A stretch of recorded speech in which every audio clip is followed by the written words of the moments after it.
България след моето освобождаване започна да се разграбва.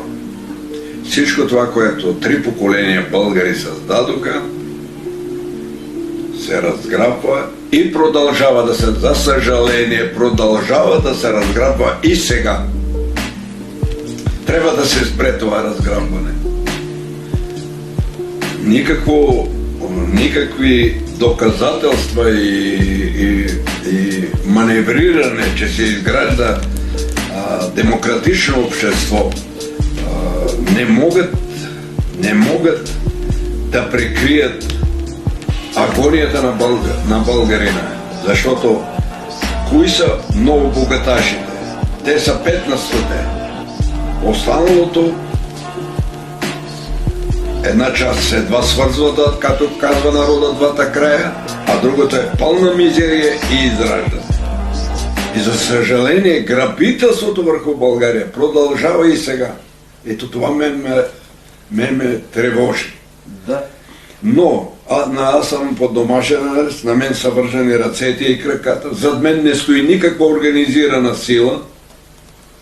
Моли си представите партията Столетница,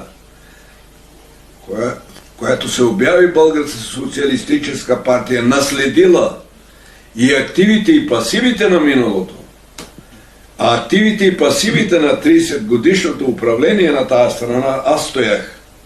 Защото 9 години бех председател на Министерския съвет и близо 20 години бех държавен глава. Ето всичко това, което създадаха 3 поколения българи, започна да се руши и да се разграбва. И това, което ме мъчи, това е, което не ми дава покой.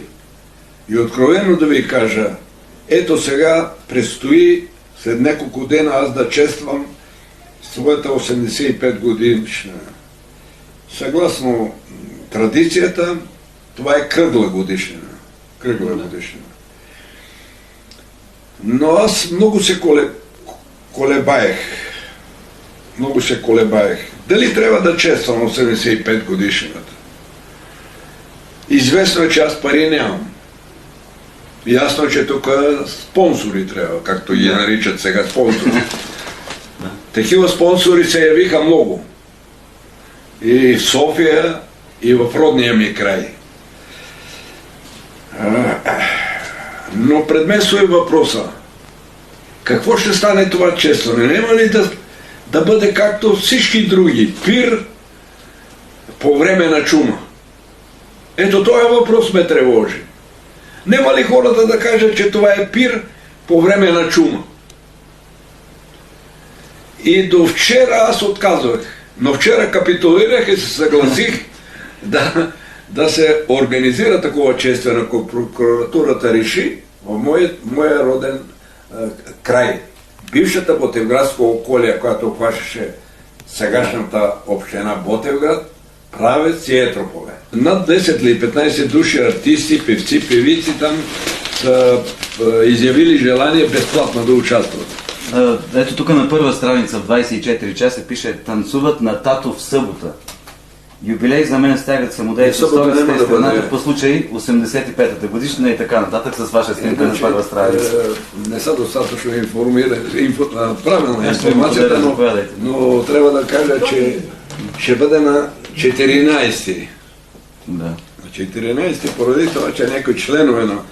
Аз бих решил да чествам в тясен кръг семейен, но някои членове от моето семейство нямат възможност да участват. Така че на 14 ще бъде в моя роден край там, бившата